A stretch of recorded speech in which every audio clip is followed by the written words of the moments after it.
یزید کی بہت زیادہ نافرمانیاں بڑھیں اور لوگوں میں شکایت پیدا ہوئی تو پھر آپ اپنے قافلے کو لے کر نکلے۔ کوفہ والوں کے بہت سے خطوط تھے۔ عبداللہ بن عباس نے روکا، عبداللہ بن عمر نے روکا، نہ جاؤ، یہ غداری کریں۔ عبداللہ بن عباس کہنے لگے انہیں کہو تم ادھر آؤ، یہاں میرے پاس آؤ، میں یہاں سے لشکر بنا کے یزید کے خلاف کروں گا، قدم اٹھاؤں گا۔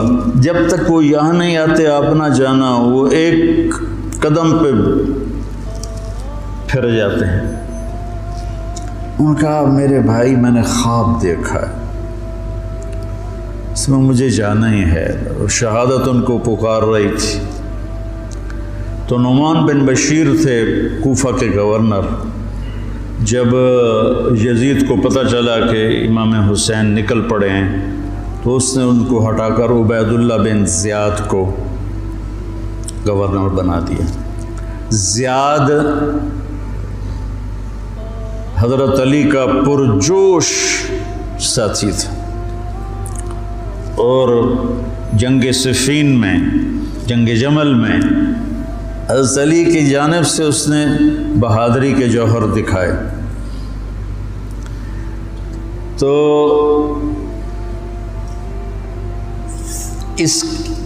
اس کے والد کا پتہ نہیں تھا کہ اس کا باپ کون ہے۔ طائف میں اس کی ماں تھی۔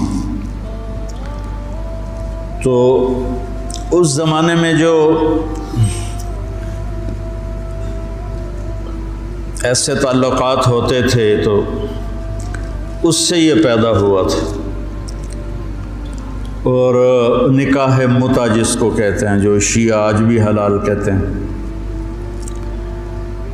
تو حضرت معاویہ رضی اللہ تعالیٰ عنہ نے اس کو اپنے باپ کا صحیح بیٹا تسلیم کر کے اپنے ساتھ ملا لی۔ تو پہلے لکھتے تھے زیاد بن ابی ہے، زیاد بن ابی ہے، زیاد اپنے باپ کا بیٹا، باپ پتہ نہیں کون ہے۔ تو اس کے بعد زیاد بن ابی سفیان ہو گیا۔ تو اس سے اس کو ایک بہت بڑی گارنٹی مل گئی، تو وہ پھر حضرت معاویہ رضی اللہ تعالیٰ عنہ کا پرجوش حامی بن گیا۔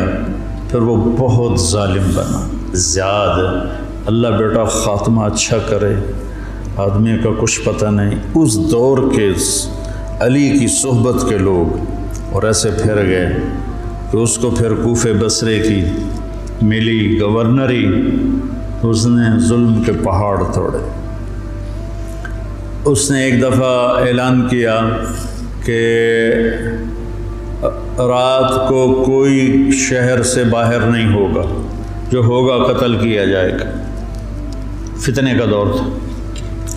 تو وہ ایک رات کو وہ نکلا راؤنڈ لگانے، تو آگے ایک بدو چرواہا بیٹھا ہوا تھا۔ کہنے لگے تم یہاں کیا کر رہے ہو؟ کہا جی میں آیا تھا، میرے ساتھ بھیڑ بکریاں تھیں، تو مجھے دیر ہو گئی تو شہر کے دروازے بند ہو گئے تو میں اندر نہیں جا سکا۔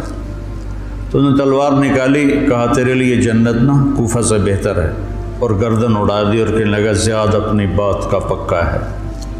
اس طرح کا وہ ظالم بن گیا، اور پھر طاعون میں وہ مرا۔ تو اس کا بیٹا تھا عبید اللہ، تو وہ باپ کی طرح وہ بھی ظالم تھا، جیسا باپ ویسا بیٹا۔ تو ابن زیاد آ کر وہاں اس نے کوفے کی حکومت سنبھال لی۔ مسلم بن عقیل رضی اللہ تعالیٰ عنہ کو حضرت امام حسین نے بھیجا تھا حالات کا پتہ کرنے، ان کو پکڑ کے شہید کر دیا۔ تو جب یہ راستے میں تھے تو کوفے سے کچھ لوگ راستے میں ملے، تو آپ نے پوچھا مسلم بن عقیل کا، تو کہا جی ان کو تو شہید کر دیا گیا ہے۔ کہا کوفے والوں کا کیا حال ہے؟ تو انہوں نے کہا دل آپ کے ساتھ ہیں، تلواریں بنو امیہ کے ساتھ۔ دل آپ کے ساتھ ہیں، تلواریں بنو امیہ کے ساتھ۔ تو کچھ لوگوں نے واپسی کا مشورہ دیا کہ واپس چلے۔ تو حضرت مسلم بن عقیل کے بیٹوں نے کہا اب ہم اس کے خون کا بدلہ لیں گے، ہم واپس جانا ہمارے لیے بزدلی ہے، اور تقدیر ان کو کھینچ کے لائی کربلا کے میدان میں۔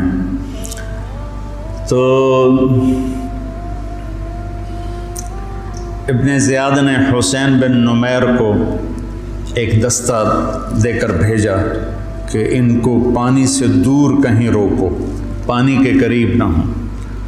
تو اس نے حر بن یزید کو 1000 کا دستہ دے کر کربلا کے میدان میں بھیجا، اور ان کے آنے سے پہلے دریائے فرات کے کنارے کو قابو کر لیا۔ اور آل رسول پہ پانی بند کر دیا جائے، یار کمال کی بات۔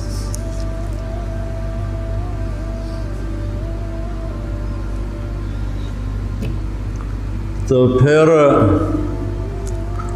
عمر بن سعد، یہ سعد بن ابی وقاص کا بیٹا رضی اللہ تعالیٰ، اتنے بڑے صحابی کا بیٹا، جب لشکر آمنے سامنے ہوئے تو اس نے تیر نکالا اور چلا کر کہا گواہ رہو پہلا تیر میں نے چلایا ہے۔ اور کس بات پہ بک گیا کہ ابن زیاد نے کہا تمہیں خراسان کا گورنر بنا دوں گا، تم جا کے حسینی لشکر کو قتل کر دو۔ تو وہ خراسان، یہ افغانستان کو خراسان کہتے تھے، خراسان کی گورنری کے لیے اس نے ایمان کا سودا کر دیا، اتنے بڑے صحابی کا بیٹا۔ خیر نبیوں کی اولاد کافر ہو گئی تو صحابی تو نبی سے نیچے ہی ہوتا ہے۔ حضرت نوح علیہ السلام کا بیٹا کافر، بیوی کافر، لوط علیہ السلام کی بیوی کافر، یہ تو اللہ کے نظام ہے۔ تو وہ لشکر لے کر آیا تو شمر بن ذل جوشن، جوشن کہتے ہیں زرہ کو، جیسے درع کا لفظ تو عام ہے، مشہور ہے، لیکن جوشن بھی زرہ کو کہتے ہیں۔ عباسی خلیفہ تھا مقتدر، اس کے دور میں وفد آیا روم، اہل روم کا، تو اس نے پورے شہر میں سونے کی زرہیں بنا کر لٹکا دی، پورے بغداد کو اس نے سونے کی زروں سے مزین کر دیا۔ وہ جب آئے تو ان کو وہ سونے کی زریں دیکھ کر ہی ان کا تو پیشاب نکل گیا، ایسا اس نے اپنا روب و دبدبہ دکھایا۔ تو جوشن کہتے ہیں زرہ کو۔ تو اس کے والد کا نام ہے شرحبیل بن آور، شرحبیل بن آور اس کے باپ کا نام ہے۔ ذوالجوشن نام نہیں ہے، ذوالجوشن اس لیے ہے کہ عرب میں سب سے پہلی زرہ اس نے پہنی تھی، جو ایران کے بادشاہ نے اس کو دی تھی، تو اس سے اس کا لقب پڑا ذوالجوشن۔ اس کا یہ بیٹا تھا خبیث، اور یہ حضرت علی کے ساتھیوں میں تھا۔ صفین کی جنگ میں حضرت علی کے ساتھیوں میں حضرت معاویہ سے لڑا تھا، اور بس پھر پیسے کی کھنک میں اندھا ہو گیا۔ یہ چتکبرا تھا، برس ہو گئی تھی، پھل بیرنگ۔ جب لشکر آمنے سامنے ہوئے تو حضرت امام حسین نے فرمایا اللہ اکبر، صدق اللہ و رسولہ، اللہ اکبر، اللہ اس کے رسول نے سچ کہا۔ تو لوگوں نے، ساتھیوں نے پوچھا کیا کہا؟ کہ میں نے اپنے نبی سے سنا، آپ نے فرمایا میں دیکھ رہا ہوں کہ ایک چتکبرا کتا میری اولاد کا خون پی رہا ہے، تو وہ یہ ہے جو سامنے کھڑا ہے۔ تو آپ کے جمعرات کو شمر نے آ کر کہا کہ قتل کرو، جنگ کرو، باقی تو عمر بن سعد جو تھا وہ تھا کہ کوئی مسالت کی شکل نکلا، اس نے آ کر کہا جنگ۔ تو آپ نے ان کو پیغام بھیجا مجھے ایک دن کی مہلت دو سوچنے کے لیے۔ وہ دن تھا جمعرات کا، 9 محرم۔ تو بڑے خوش ہو گئے، کہا ٹھیک۔ تو رات کو آپ نے قافلے کو جمع کر کے فرمایا کہ دیکھو انہیں صرف میری طلب ہے، تم میں سے کسی کے ساتھ ان کی دشمنی نہیں ہے، تم مجھے چھوڑ کے چلے جاؤ، میں اپنے آپ کو موت کے لیے پیش کر دوں گا، تم کیوں مرتے ہو میرے لیے؟ تو انہوں نے کہا کہ حسین ہمارا جینا مرنا تیرے ساتھ ہے، ہم تجھے چھوڑ کے کبھی نہیں جائیں گے۔ اور عجب بات ہے، 4000 کا لشکر عمر بن سعد لے کر آیا، 1000 کا حر بن یزید لے کر آیا، 5000 ہو گئے، اور ادھر 32 گھوڑ سوار اور 40 پیدل، 72، 5000 72، کیا جوڑ بنتا، لیکن کیا جگر تھا حسین کا، جو اپنے آپ کو موت کے حوالے کر رہے ہیں اور پتہ ہے کہ میرے بچے بھی ذبح ہو جائیں گے۔ عاصم کا بازو ٹوٹا، 5 سال کی عمر تھی، میرا جو درمیان والا بیٹا، تو وہ اس کو نہ چڑھا رہے تھے تو اس کی چیخیں نکلی، تو میں بھاگ کے باہر نکل گیا، مجھ سے اس کی چیخیں سنی نہیں گئیں۔ وہ کیا ہے ہستی ہے جس کے سامنے جگر گوشوں کو تلواروں سے ذبح کیا جا رہا ہو اور اس کے چہرے پر استقامت کے سوا کچھ نہ ہو۔ ادھر آ ستمگر ہنر آزمائیں، تو تیر آزما ہم جگر آزمائیں۔ نہ کر لبوں کو سی عشق ہے دل لگی نہیں، سینے پہ تیر کھائے جا آگے قدم بڑھائے جا، یعنی زبان حال سے کہہ دے کہ ہاں ستائے جا۔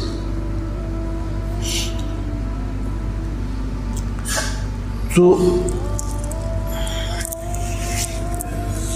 آپ نے رائٹ سائڈ پہ زہیر بن قین کو کھڑا کیا اور لیفٹ پر حبیب بن مظاہر کو، درمیان میں عباس بن علی کو، جو آپ کے بھائی ہیں۔ حضرت علی کے 6 بیٹے شہید ہوئے، امام حسین چھٹے ہیں، 5 بھائی آپ کے دوسری ماؤں سے تھے، جو حضرت علی نے شادیاں کی، حضرت علی نے 8 شادیاں کی تھیں، یہ کہ بات دیکھ رہے، تو 5 وہ اور چھٹے حسین، اور علی کی ساری اولاد اہل بیت ہے۔ تو عباس کو آپ نے جھنڈا دیا درمیان میں، اور خود بھی ان کے ساتھ کھڑے ہوئے، اور پھر آسمان کی طرف ہاتھ اٹھا کے کہا انت ثقتی و رجائی۔ ہائے کیا حال ہوا ہوگا فرشتوں کا اس وقت جب آپ کہہ رہے تھے انت ثقتی و رجائی، اللہ تجھ پر ہی میرا بھروسہ ہے اور تجھ پر میری امیدیں ہیں۔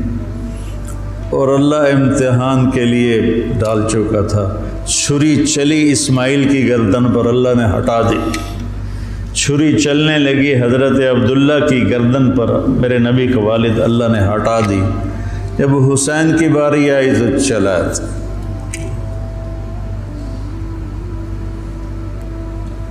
اب تصور کرو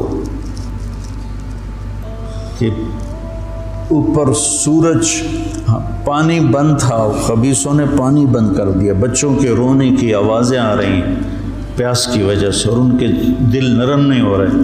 پھر آپ نے حضرت عباس بن علی کے ساتھ ایک دستہ بھیجا، جنہوں نے لڑ بھڑ کے کوئی 30 کے 32 مشکیزیں پانی کے بھر کے لے کر آئے، لیکن وہ کتنی دیر چلنا تھا،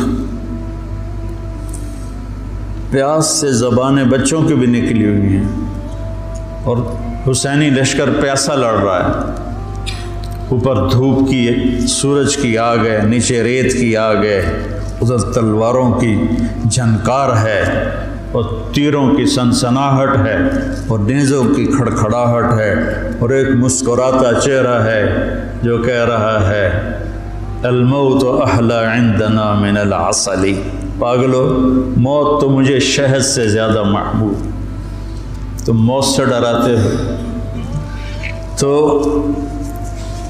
یہ لڑائی کیا لڑائی تھی، 72 آدمی 5000 سے کیسے لڑ سکتے تھے، جانیں ہی دینی تھی۔ تو انہوں نے پہلے ان کے گھوڑوں کو بیکار کر دیا، گھوڑوں کو، شمر نے کہا ان کے گھوڑوں کو مارو، پہلے گھوڑوں کو مارا تو سارے پیدل ہو گئے، پیدل ہو گئے تو پھر گردنیں کٹنے لگی۔ حر بن یزید نے جب دیکھا کہ یہ تو واقعی لڑنے لگے ہیں. تو اس نے عمرو بن سعد سے پوچھا تم واقعی لڑو گے؟ کہنے لگا ہاں. کہنے لگا اچھا میں گھوڑے کو پانی پلا کے آتا ہوں جنگ شروع ہونے سے پہلے. اور گھوڑے کی لگام اٹھائی پانی پلانے کے بہانے اور آ کر حضرت حسین کے قدموں میں گر گیا کہ مجھے نہیں پتا تھا یہ بدبخت آپ کی جان لے لیں گے. میں معافی چاہتا ہوں، میں اپنی جان کا نذرانہ آپ کے قدموں میں پیش کروں گا. ان کا بیٹا بھی ساتھ آ گیا، باپ بیٹا دونوں شہید ہوئے اور وہ حضرت امام حسین کے ساتھ مل کے 1831 میں سید احمد شہید رحمۃ اللہ علیہ بالا کوٹ کے مقام پر شیر سنگھ سکھ جرنیل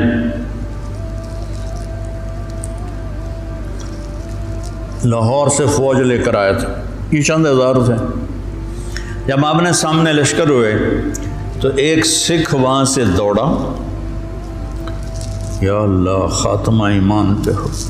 اور اس نے آ کر اپنی وہ کڑا اتارا اور سید احمد شہید کے ہاتھوں کلمہ پڑھ لیا. اور سید احمد شہید کے لشکر سے ایک آدمی نکلا اور جا کر سکھوں کے لشکر میں شریک ہو گیا. وہ ادھر سے مارا گیا، یہ ادھر سے صرف کلمہ پڑھ کے شہادت کا درجہ پا کے جنت میں چلا گیا. اللہ برے خاتمہ سے بچائے، اللہ بری موت سے بچائے. اللہ نے ایمان دیا ہے، ایمان پر ہی موت آئے. تو ایک ایک کر کے جب سارے شہید ہو گئے تو پیچھے اہل بیت رہ گئے. تو پھر علی اکبر آپ کے بیٹے نے کہا ابا جان میں آپ کو مرتے دیکھ نہیں سکتا، میں چاہتا ہوں میں آپ سے پہلے مر جاؤں، میں آپ کو نہیں دیکھ سکتا مرتا ہو. تو انہوں نے اجازت دی. تو شیر کی طرح انہوں نے حملہ کیا، چاروں طرف نرغے میں آئے اور ذبح ہو گئے. تو پھر ان کے بیٹے ابو بکر بن حسین وہ شہید ہوئے. پھر قاسم بن حسن حسینی قافلے میں سب سے خوبصورت جوان تھے. پھر وہ آگے بڑھے، حضرت حسن کے 4 بیٹے شہید ہوئے. تو جب ان پر تلوار پڑی تو انہوں نے کہا یا عمّا، آئے چچا. تو حسین رضی اللہ تعالیٰ عنہ زخمی تنہم داغ داغ شد، سارا بدن خون و خون تھا. آپ نے آگے بڑھ کے قاتل پر وار کیا، اس کا ایک ہاتھ کاٹ دیا. پھر ان کے سرانے کھڑے ہو کر ایک عجب بات کہی کہ میرے بھتیجے آج تیرا چچا بڑا بے بس، یہ کیا جواب دیں گے اللہ کے نبی کو قیامت کے دن کہ انہوں نے ان کی اولاد کو ہی ذبح کر دی. تو ان کی لاش کو اٹھایا اور پیچھے جا کے رکھ دیا. اس طرح ایک ایک کر کے مسلم بن عقیل کے عبد الرحمن عبداللہ شہید ہوئے، حضرت عبداللہ بن جعفر کے عون اور محمد شہید ہوئے، حضرت حسن کے ابو بکر حسن، ابو بکر عبداللہ اور قاسم شہید ہوئے، عثمان شہید ہوئے. آپ کے اپنے بیٹے حضرت علی کے عبداللہ، محمد، عثمان، جعفر، عباس، حسین 6 شہید ہوئے. اور پھر جب آخر میں آپ رہ گئے تو آپ نے اپنے چھوٹے بیٹے عبداللہ کو بلایا. آپ زخمی ہو چکے تھے، بہت پہلے قتل کیے جا سکتے تھے لیکن ہر کوئی ڈائریکٹ وار کرنے سے ڈر رہا تھا. تو آپ نے عبداللہ کو بلایا. 2 سال ان کی عمر تھی. ان کو لے کے گود میں بٹھایا. ان کا خیال تھا کہ یہ ظالم بچے کو تو معاف کر دیں گے، لیکن ایک ابن الموقد تھا کوفے کا، اس نے طاق کے تیر مارا. تیر خطا بھی ہو سکتا تھا لیکن تقدیر کا امتحان ابھی باقی تھا. تو تیر سیدھا اس بچے کے گلے میں آیا.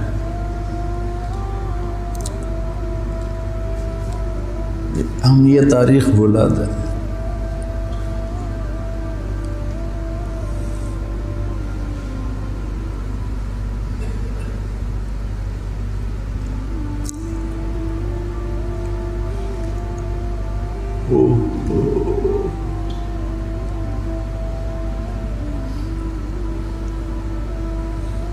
جب عبداللہ کی گردن ڈھلکی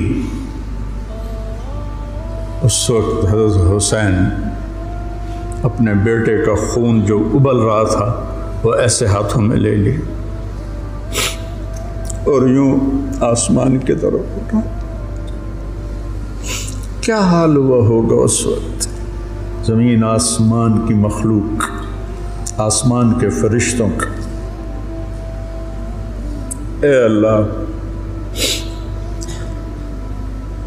تو مجھ سے راضی ہے تو میں تجھ سے راضی، لیکن ان سے انتقام تو ہی لینا، انہوں نے تیرے نبی کی اولاد کو ذبح کر دی۔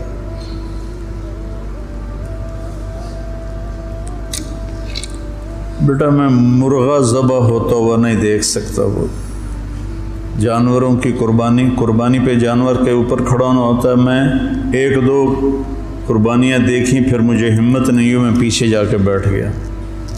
اور یہاں بچے سے 2 سال کا بچہ کتنا پیارا ہوتا ہے، اور اس کے یہاں تیر لگے اور وہ آہ بھی نہ کر سکے، اور باپ کی گود میں اس کی گردن ڈھلک جائے۔ سوچو تو صحیح۔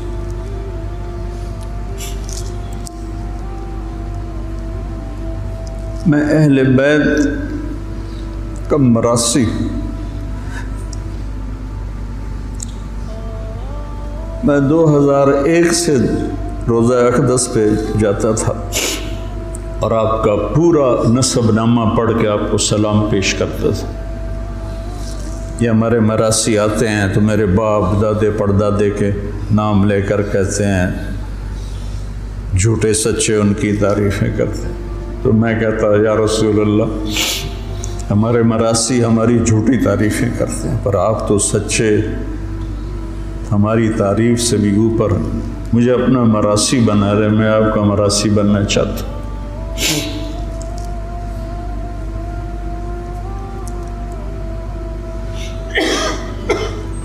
اور پھر میں جیسے یہ ہمارے مراسی کہتے ہیں نا، سرداریاں قائم، دیر آباد، میاں لا بخش دے، میاں عنایت علی دے، میاں گانے دے، یہ میرے باپ دادا پردادا۔ تو میں وہاں روزہ اقدس پہ کھڑے ہو کر میں وہاں ایسے تو نہیں کر سکتا تھا، سپاہی کھڑے ہوتے تھے، لیکن ہاتھ باندھے ہوئے میں تصور میں ہاتھ کھڑے کر رہا ہوتا تھا۔ دیر آباد محمد مصطفیٰ دے، دیر آباد علی دے جعفر دے، دیر آباد حسن دے حسین دے۔ یہ میں تصور میں جب سے جا رہا ہوں، میں نے سن 2000 میں نے نسب یاد کیا تھا اور اللہ نے میرے ذہن میں یہ ڈالا۔ تو 3 سال پہلے ہارون آباد گیا تھا، تو مغرب کے بعد بیان تھا، تو میں بیٹھا تھا نماز کے انتظار میں۔ ایک شخص ہے، حیدر شاہ ان کا نام تھا، کہنے لگے جی اچھا، اور ہمارے مراسیوں میں ایک مراسی ہے، اس کا نام ہے صدیق، وہ بہت مسکین شکل، اس کو دیکھتے ہی ترس آ جاتا۔ تو میں کہتا تھا یا رسول اللہ، مجھے اپنا صدیق مراسی بنا، میرے پاس علم کوئی نہیں، میرے پاس تقویٰ کوئی نہیں، کچھ بھی نہیں ہے، میں آپ سے، آپ کے خاندان سے پیار کرتا ہوں، اور میں آپ کا مراسی بننا چاہتا ہوں، اور مجھے اپنا آپ صدیق مراسی بنا لیں۔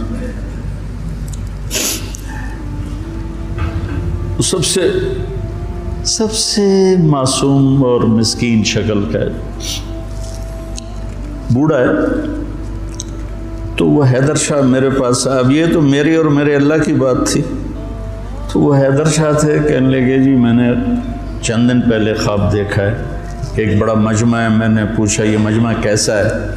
تو انہوں نے کہا یہ مجمع امام حسین کے گرد جمع ہے۔ تو کہا میں اسے راستہ بنا کے گیا، میں نے کہا السلام علیکم یا امام، تو آپ نے مجھے سلام کا جواب دیا اور فرمایا طارق جمیل سے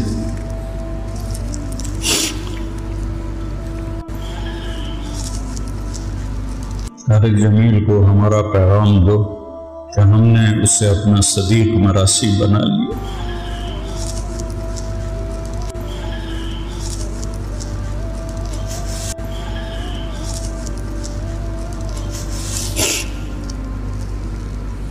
ارقبوا محمدا فی اہل بیت،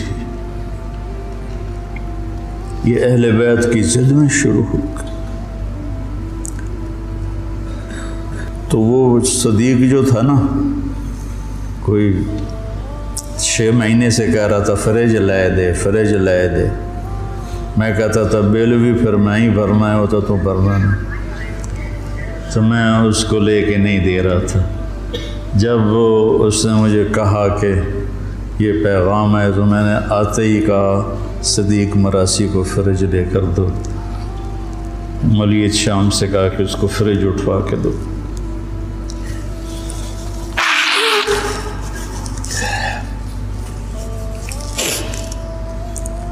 اکیلی جان رہ گئی اور ایسے بے بس، کہاں سے الفاظ لاؤں، دکھ کے، درد کے، غم کے، نوحے مرثیے کہاں پہنچتے ہیں غم حسین کو، جس کو میرے نبی نے سینے سے لگایا، کندھے پہ بٹھایا، سر سے لے کر پاؤں تک اس کے پورے بدن کو بوسے دیے۔ وہ تیروں سے چھلنی ہے، نیزوں سے چھلنی ہے۔ تو شمر خبیث نے کہا حملہ کرو، اس کو قتل کرو۔ اب کوئی بڑھنے کے لیے تیار نہیں تھا تو اس نے گالیاں نکالی، بڑھتے کیوں نہیں ہو؟ تو زرع بن شریک تمیمی نے پہلا ڈائریکٹ وار کیا نیزے کا سیدھے کندھے پر، تو اب لڑکھڑا گئے، جان تو پہلے نکلی پڑی تھی، تو اب لڑکھڑا کے گرے۔ تو پھر شمر نے خولی بن یزید سے کہا کہ سر کاٹو۔ وہ جب آگے بڑھا تو اس کا ہاتھ کانپنے لگا، تو اس نے شمر نے اسے گالی تھی، لیکن وہ آگے نہیں بڑھا۔ تو سنان بن انس نے آگے بڑھ کر جس گردن پہ میرے نبی کے بوسے لگے تھے اسی پہ خنجر چلایا، ذبح کر دی۔ کربلا ایک پیغام ہے، یہ اس لیے نہیں ہے کہ ہم 10 دن رو رو رو کے بس چھٹی کر لیں، کہ اللہ اس کے رسول کی اطاعت میں جان مال اولاد قربان کرنی پڑے تو سستا سودا ہے، زندگی تو آخرت کی۔ شمر بھی مر گیا، قتل ہوا خبیث، ابن زیاد بھی قتل ہوا، ایک بھی زندہ نہیں بچا اپنی موت مرا ہو، سب قتل ہوئے، 5000 کے 5000۔ ابن زیاد کا جب سر لایا گیا مصعب بن زبیر کے مختار سقری کے سامنے، اور ان کے باقیوں کے سر بھی رکھے شمر کے بھی، تو ایک سانپ آیا پتلا سا، وہ آ کر ابن زیاد کے ناک میں گھس گیا اور منہ سے نکل گیا، پھر ناک میں گھسا، پھر منہ سے نکلا، پھر ناک میں گھسا، پھر منہ سے نکلا، مسلسل وہ سانپ اس کی ناک میں داخل ہوتا، منہ سے نکلتا، پھر ایک طرف چلا گیا۔ اللہ نے دنیا میں دکھایا کہ یہ خبیث سانپوں کے سپرد کیا جائے گا۔ جب گلا کاٹ کے نیزے پہ چڑھا دیا تو پھر زنان خانے کو پکڑا گیا۔ تو حضرت زینب کیا جگر والی خاتون ہے، 6 بھائیوں کی شہادت دیکھی، 2 بیٹوں کی شہادت دیکھی، عون اور عبداللہ۔ آپ عبداللہ بن جعفر کی زوجہ محترمہ تھی، ان سے 2 بیٹے تھے، عون اور عبداللہ۔ 2 بیٹوں کو شہید ہوتے دیکھا، 6 بھائیوں کو شہید ہوتے دیکھا، سارے خاندان کو ذبح ہوتے دیکھا۔ امام زین العابدین ساری رات روتے تھے، تو ان کے خادم نے پوچھا حضرت اللہ نے اتنا کچھ آپ کو دے دیا، اب آپ ساری رات کیوں روتے ہیں؟ کہنے لگے میرے بھائی یعقوب علیہ السلام کا ایک بچہ گم ہوا تھا یوسف، اور وہ بھی مل گیا تھا، تو اس کے لیے 40 سال وہ روتے روتے آنکھیں گنوا بیٹھے۔ میں نے تو اپنے سارے خاندان کو اپنے سامنے ذبح ہوتے دیکھا، خاندان بھی خاندان نبوت، اور یہاں یزید کا دفاع کیا جا رہا ہے۔ لعنت ہو ایسے لوگوں پر۔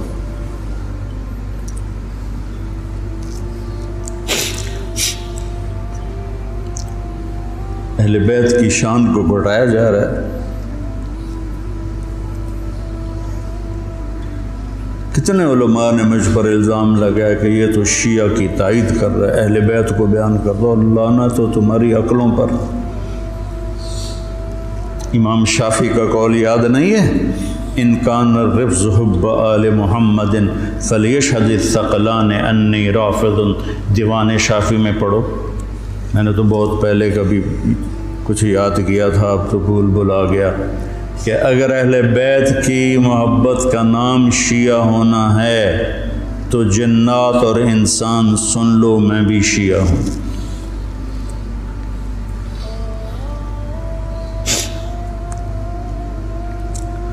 تو جب سر کاٹ کے نیزوں پہ چڑھ گئے اور زینب اور ان کو لے جانے کے، تو آپ نے پیچھے مڑ کے دیکھا تو لاشیں پڑے ہوئے تھے، سر نیزوں پہ چڑھے ہوئے تھے، چھوٹا سا معصوم عبداللہ کا سر بھی نیزے پہ چڑھا ہوا تھا۔ تو انہوں نے کہا وا محمد وا محمد صلی علیک الالہ و ملک السماء، ہائے محمد، ہائے محمد، آپ پر اللہ کا درود و سلام ہو، زمین آسمان کے بادشاہ کا درود و سلام ہو۔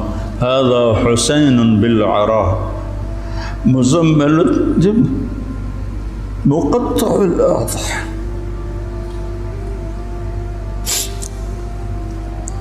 اے محمد، اے محمد، یہ حسین پڑا ہوا ہے، اس کا لاشا بے گور و کفن۔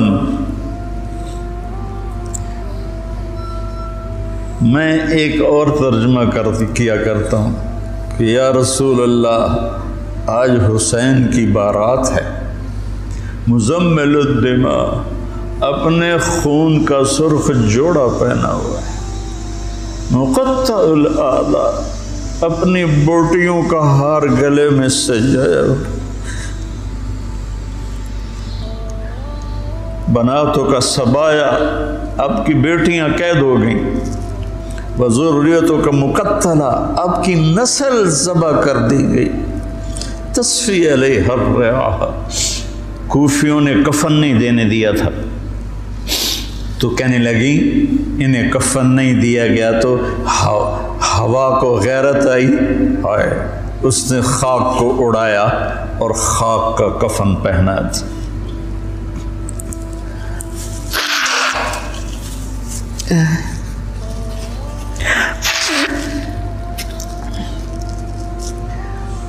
مجھے ایک دفعہ ایک اہل تشریف بھائی کا فون آیا کہ مولانا آپ ہمارے امام بارگاہ میں آ کر 10 دن اہل بیت کی شان بیان کریں، ہم آپ کو خوش کر دیں گے۔ خوش کر دینے کا مطلب آپ سمجھتے ہی ہیں، چنگے چوکھے پیسے دینے تھے۔ پھر انہوں نے مجھے، میں نے کہا میرے بھائی، میں اس کا صلہ اہل بیت سے لوں گا، آپ سے نہیں، میں معافی چاہتا ہوں، میں نہیں آؤں گا، میں اہل بیت کی شان بیان کرتا ہوں، ان کا مراسی بن کے، مجھے اس پہ پیسہ نہیں چاہیے۔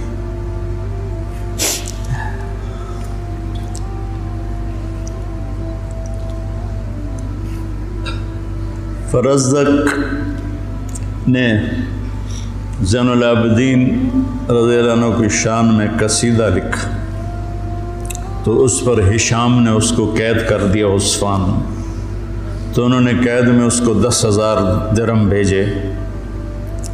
تو فرزدق کوئی اچھا مسلمان نہیں تھا، لیکن وہ دیکھ کر رونے لگا، کہنے لگا ساری زندگی بادشاہوں کی تعریف کی ہے پیسے کے لیے، آپ کی تعریف میں نے پیسے کے لیے نہیں کی، اللہ اس کے رسول کی رضا کے لیے کی ہے، میں نہیں لیتا، واپس کر دی۔ تو زین العابدین نے پھر دوبارہ بھیجے اور کہا اہل بیت کے گھر سے جب کوئی چیز نکل جاتی ہے تو واپس نہیں جاتی، تم قبول کر لو، تمہاری نیت کا اجر بھی تمہیں مل گیا۔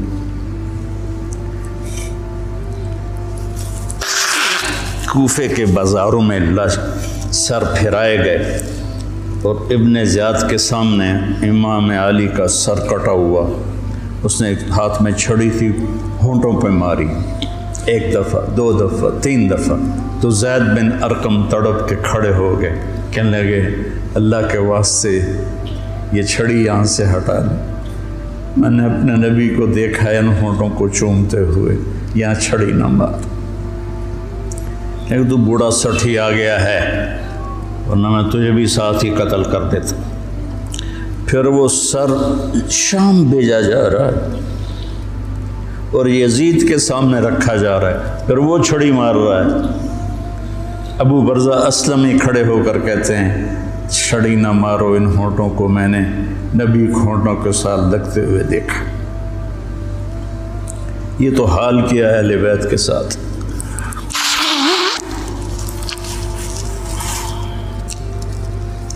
بہرحال میرے بھائیوں،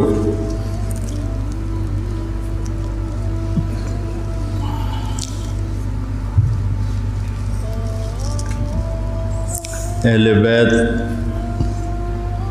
آپ نے فرمایا اذکرکم اللہ فی اہل بیتی، اذکرکم اللہ فی اہل بیتی، اذکرکم اللہ فی اہل بیتی، میں تمہیں اہل بیت کے بارے میں ڈراتا ہوں، اپنے اہل بیت کے بارے میں اللہ سے ڈراتا ہوں، اپنے اہل بیت کے بارے میں تمہیں اللہ سے ڈراتا ہوں۔ غدیر خم پر آپ نے یہ خطبہ دیا۔ برادہ اسلمی آئے اور حضرت علی کی شکایت کرنے لگے تو آپ نے منہ پھیر لی، پھر شکایت کی تو آپ نے کہا برادہ کیا تجھے یہ پسند ہے کہ جس سے میں پیار کروں تو بھی اس سے پیار کرے؟ کہا جی بالکل، تو کہا پھر میں علی سے پیار کرتا ہوں۔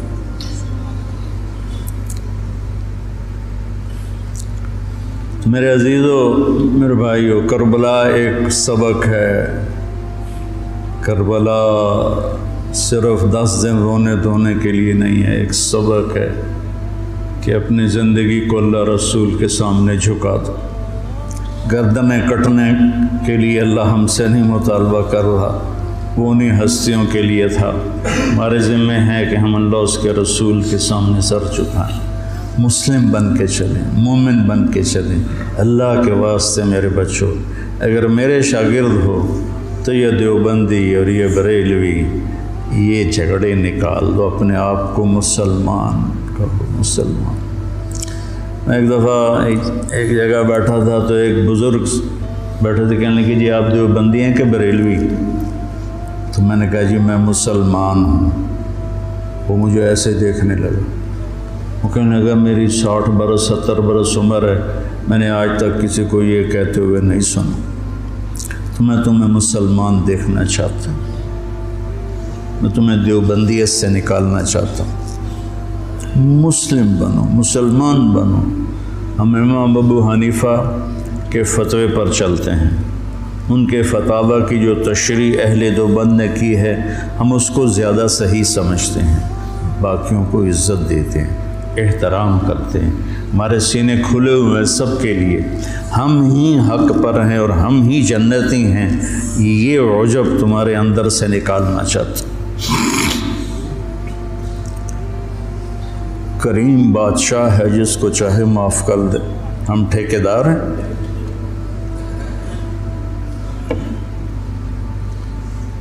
مسلم بنو، مومن بنو، امتی بنو۔ ہم شیعہ ہیں، ہم اہل تشیع ہیں، ہم بریلوی ہیں، ہم اہل حدیث ہیں، ہم دیوبندی ہیں، ان الفاظ کو چھوڑ دو بیٹا۔ پوری دنیا پھرا ہوں، کہیں یہ لعنت نہیں، یہ ساری بر صغیر کی پھیلائی ہوئی لعنت ہے۔ میں تمہیں چاہتا ہوں کہ تم ایک اچھے مسلمان بنو، کہیں بھی جاؤ، میری طرف سے ضروری نہیں کہ مدرسوں میں ہی پڑھانا ہے، اتنے مدرسے ہیں ہی نہیں، جس جگہ جاؤ بیٹا مسلم بن کے جاؤ، سب سے محبت کرو، سب سے دلوں کو صاف کرو، سب چیز۔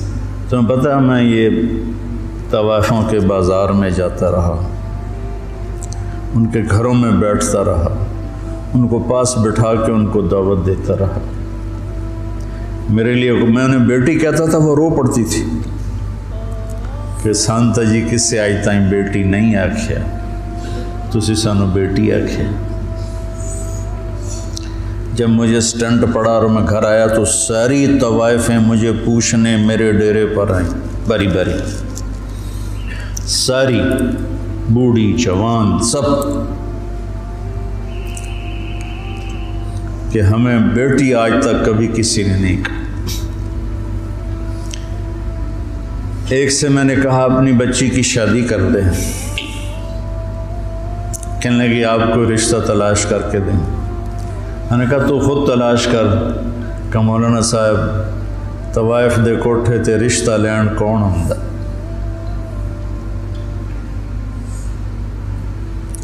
طوائف دے کوٹھے تے تب خریدار ہی آن۔ طوائف کو طوائف کس نے بنایا؟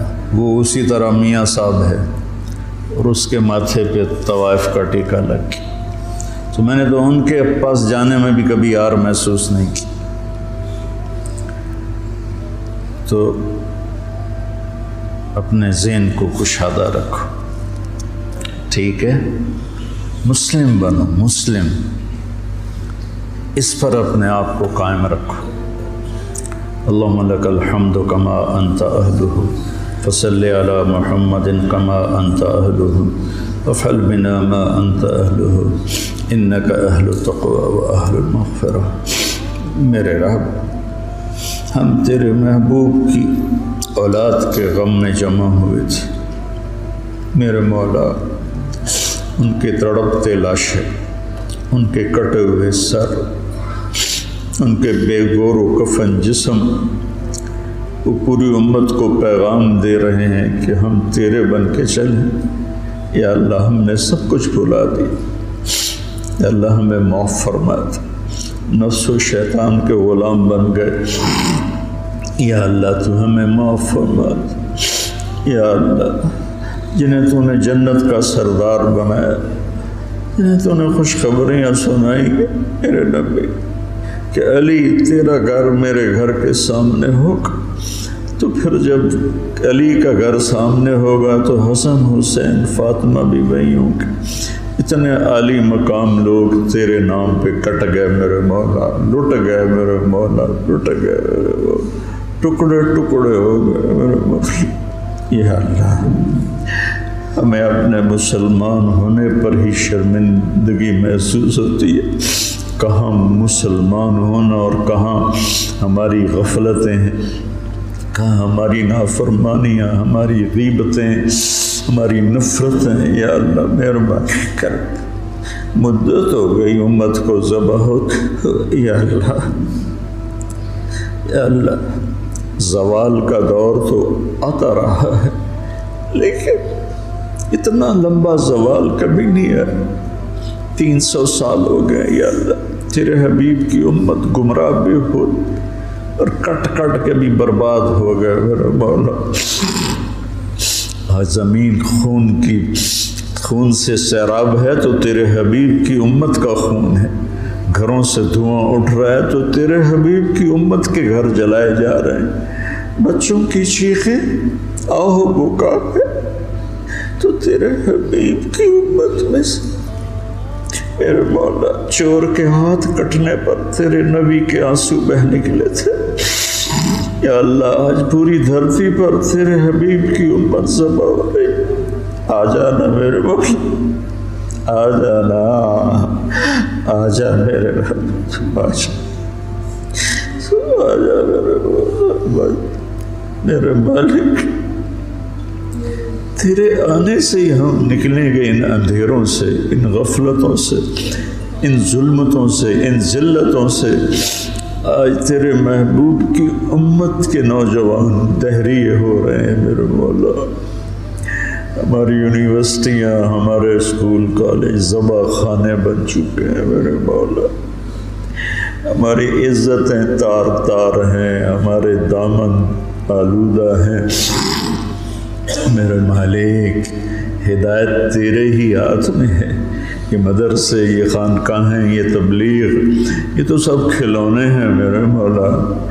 تو ہدایت دے گا تو ملے گی، تیری طرف سے ارادہ ہوگا تو قوت، تو ارادہ فرما۔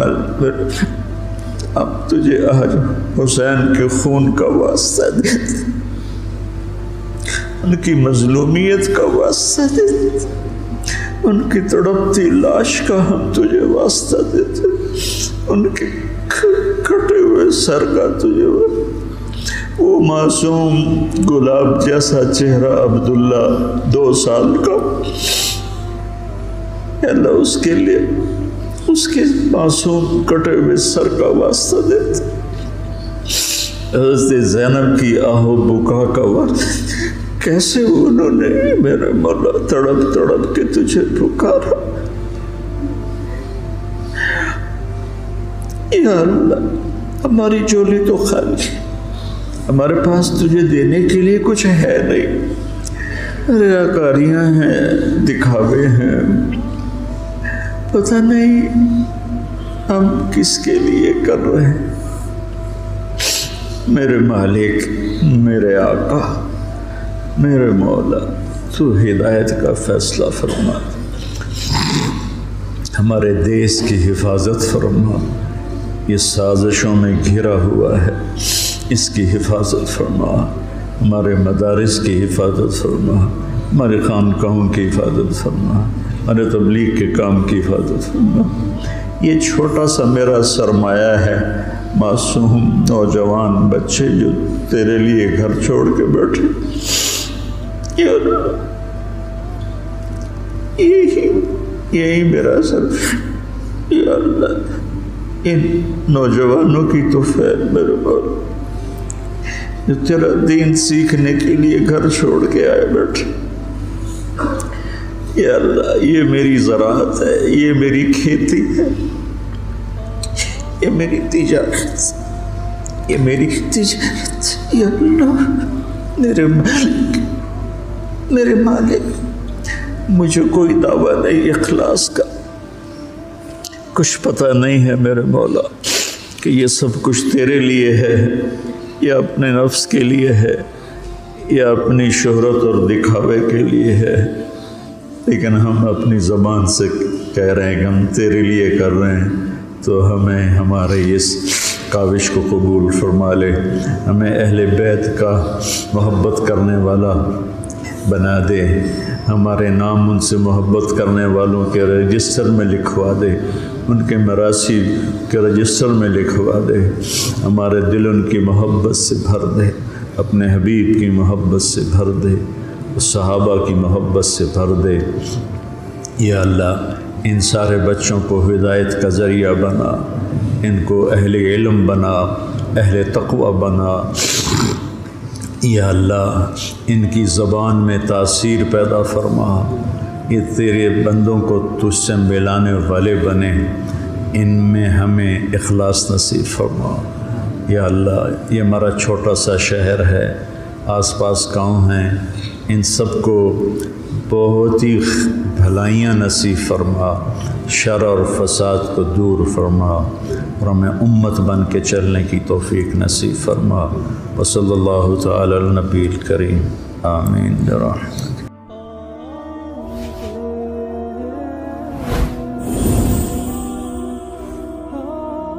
کیا ایسے معصوم بچے جن کے پاس مواقع نہیں ہیں کہ وہ تعلیم حاصل کر سکیں اور معاشرے کا، ملک کا اور قوم کا باعزت فرد بن سکیں، کیا ہمیں ان بچوں کو موقع نہیں دینا چاہیے کہ وہ آگے بڑھیں اور معاشرے کے اندر اپنا مثبت کردار ادا کریں؟ اگر ہم نے ان بچوں کو موقع نہ دیا تو یہ بچے اسی صبح و شام کے آنے جانے میں اپنا مقام کھو بیٹھیں گے۔ اسی لیے MTJ فاؤنڈیشن لا رہا ہے یتیم اور غریب بچوں کے لیے اسکالرشپ کا پروگرام۔ اب ہمارا بچہ پڑھے گا، آگے بڑھے گا اور انشاءاللہ سارے جہان کو منور کرے گا۔